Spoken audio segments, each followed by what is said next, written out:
यदि आपने अभी तक चैनल सब्सक्राइब नहीं किया, सब्सक्राइब करें और बेल आइकॉन को प्रेस करें।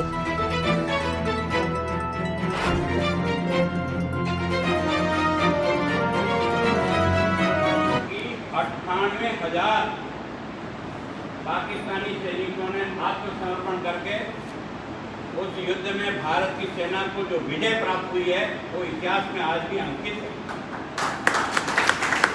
इतनी बड़ी उस समय पाकिस्तान के दो टुकड़े हुए, एक बांग्लादेश बन गया, एक पश्चिम पाकिस्तान बन गया। उसका श्रेय उस समय के प्रधानमंत्री इंदिरा गांधी को गया। हम भारतीय जनता पार्टी के संस्कारित लोग देश को नंबर 1 पे रखते हैं, पार्टी नंबर 2 पे रखते हैं, और इसलिए हमारे नेता अटल बिहारी वाजपेयी ने हिंदुस्तान के पार्लियामेंट में भाषण देते हुए उस विजय के लिए इंदिरा गांधी को दुर्गा से तुलना करते हुए उनको इस बात के लिए बधाई दी कि आपके नेतृत्व में हिंदुस्तान की फौज ने जो ऐतिहासिक विजय प्राप्त की है, यह देश के लिए गौरव का विषय है। और उसके कारण से स्वाभाविक था इंदिरा गांधी का वर्चस्व बना। उसी समय इंदिरा गांधी ने टीवी पर बंद किया राजाओं महाराजाओं, ये कह करके कि अब वर्ष हो गए, कई वर्ष हो गए इनको टीवी पर। अतः एक तरह से उनका जो राज सरेंडर किया था उसके एवज में उनको कुछ राशि उस समय जब उन्होंने अपना राज विलीन किया था भारत के इस लोकतंत्र में, तब उनके उसके में दिया था, उसको समाप्त करने की घोषणा की। उसी समय एक घटना और घटी थी, बैंकों का राष्ट्रीयकरण हुआ और बैंकों के राष्ट्रीयकरण के आधार पर देश में एक वातावरण बनाया था कि अब भारत से गरीबी मिटेगी। बैंकों का राष्ट्रीयकरण हुआ है, ये सारा जो पैसा है वो गरीब के कल्याण के लिए और गरीब के हित के लिए लगेगा।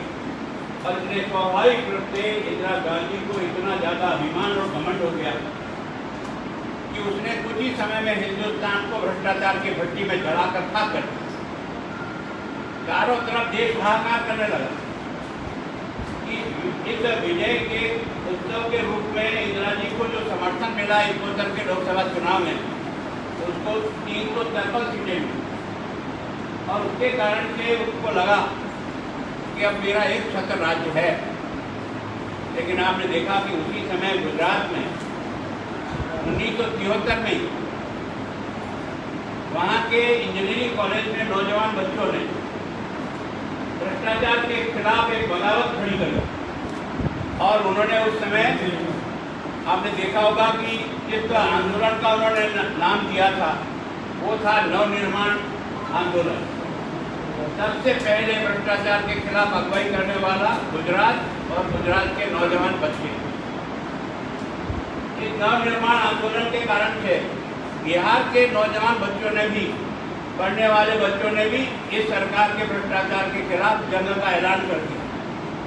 सारे देश में नौजवानों के खिलाफ मन में एक बगावत की उसमें पैदा हुई और 4 जून 1974 के दिन जयप्रकाश नारायण इस आंदोलन की अगुवाई के लिए पटना के गांधी मैदान में एक विशालतम आमसभा में उपस्थित हुए और उसमें जो जन समर्थन मिला और उसके कारण से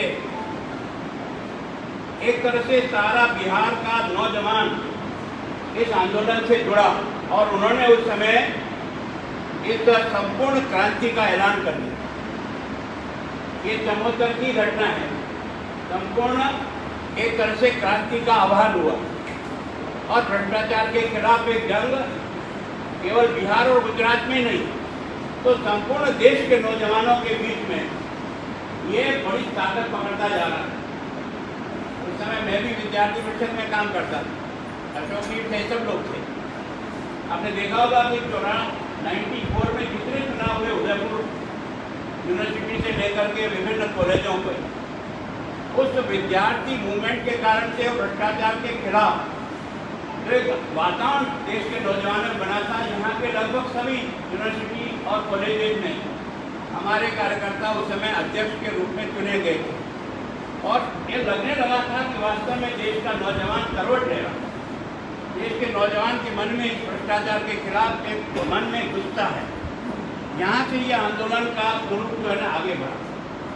और आपने देखा होगा कि 12 जून के दिन जयप्रकाश नारायण के उस समय राज नारायण जी ने 71 के चुनाव में इंदिरा गांधी ने जैसे भ्रष्ट तरीके से राज का उपयोग करते हुए चुनाव जीता, उसके खिलाफ एक इलाहाबाद हाईकोर्ट में मुकदमा दायर करा। इस मुकदमे का फैसला हुआ 12 जून 1975 को। और इस फैसले में उन्होंने लिखा था कि इंदिरा गांधी ने जिस तरीकों से चुनाव जीता उसके आधार पर इंदिरा गांधी का चुनाव निरस्त किया जाता है और इंदिरा गांधी को 6 साल के लिए चुनाव न लड़ने की पाबंदी लगाई। ये 12 जून 1975 का फैसला है। इस फैसले के अगेंस्ट में इंदिरा गांधी ने राज को नहीं छोड़ा, लेकिन वो सुप्रीम कोर्ट चली गई।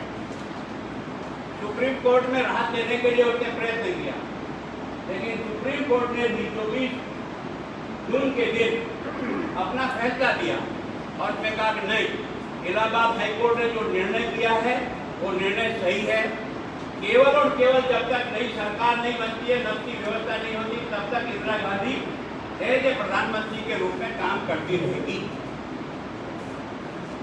ये जो एज ए प्रधानमंत्री काम करती रहेगी, इस शब्द ने उसके मन में इस राज की लालसा के कारण से